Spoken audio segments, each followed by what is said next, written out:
Hey, welcome back. I'm Carissa, and today I am working on this front flower bed. This is the front of our house, and it is part shade. I would say it only gets a couple hours of sun in the morning, so very, very minimal light. These are rhododendrons, and I have had rhododendrons in this bed before, actually one, but unfortunately the deer were a little bit desperate in the winter 2 years ago, and then after getting eaten by the deer, it suffered some frost damage, so it had to go. So I have learned from my mistake, and I am going to be covering these with burlap when the deer are a little bit more desperate, just to protect them. It was nice to find this variety of rhododendron at Home Depot. This is Nova Zembla, which is a beautiful fuchsia bloom.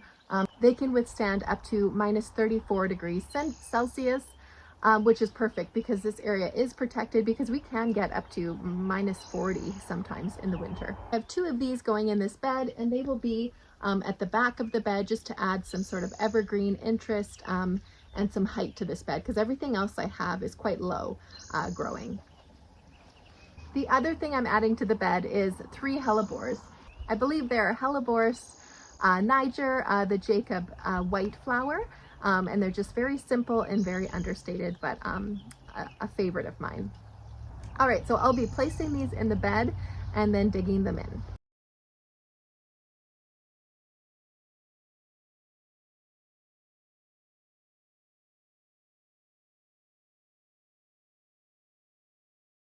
Okay, I have placed my hellebores and rhododendrons.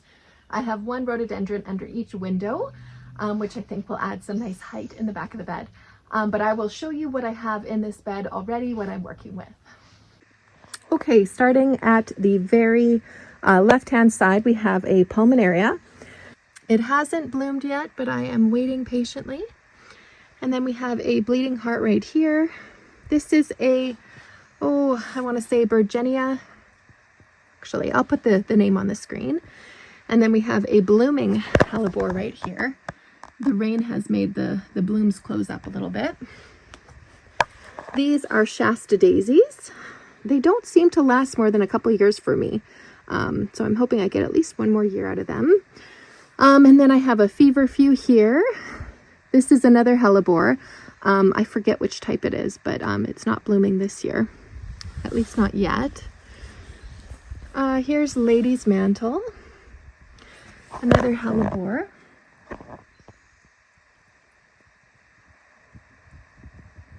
Beautiful blooms on this one. This is also a Helleborus Niger, and I believe it's a Jacob as well. So that's a good indicator of what the blooms will look like in the other ones I'm planting today. More Shasta daisies here, more feverfew.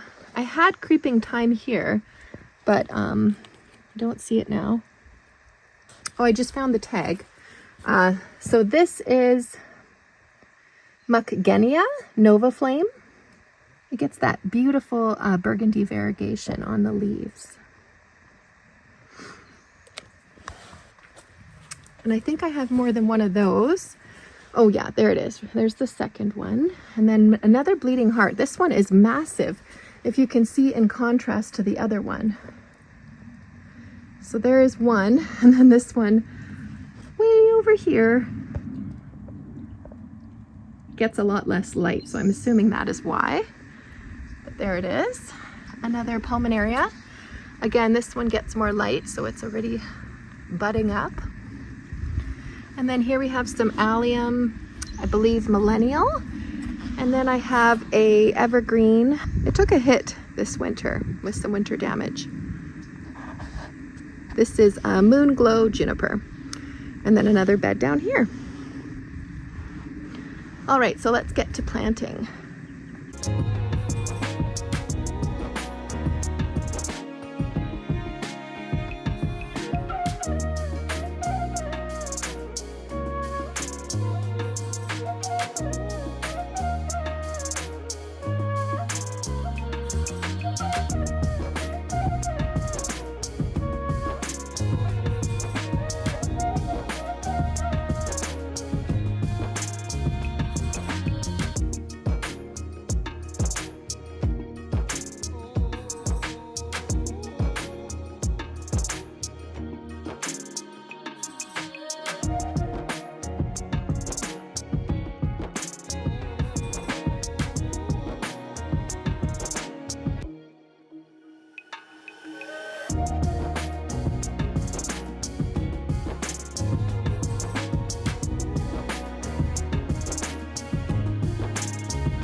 Well, that was easy. I'm very, very excited to see these rhododendrons bloom. They have their buds already, so I'm sure it'll just be a week or two until I am graced with their beautiful blooms. So let me show you what it looks like now.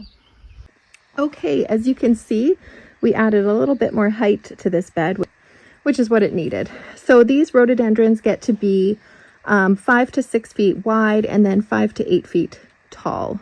So I'm really excited to have it just sort of cover the siding a little bit and bring a little bit more height to this bed, because like I said, it was needing it. So here we are. In between the allium, I think I've got to fill in some gaps there. And then I think there's some creeping thyme that might be coming back here. If not, I've got another gap there. But besides that, I think this bed is filling in with a nice variety. And one thing I didn't mention that I forgot I had planted was I have false Solomon seal planted there, and then also here, and there might be another one. But yeah, that's gonna be coming up soon. So here it is. Well, it's always hard to wait and be patient to see these beds fill in, but I think over time this will be a very beautiful bed, especially once those rhododendrons sort of take up a little bit more space.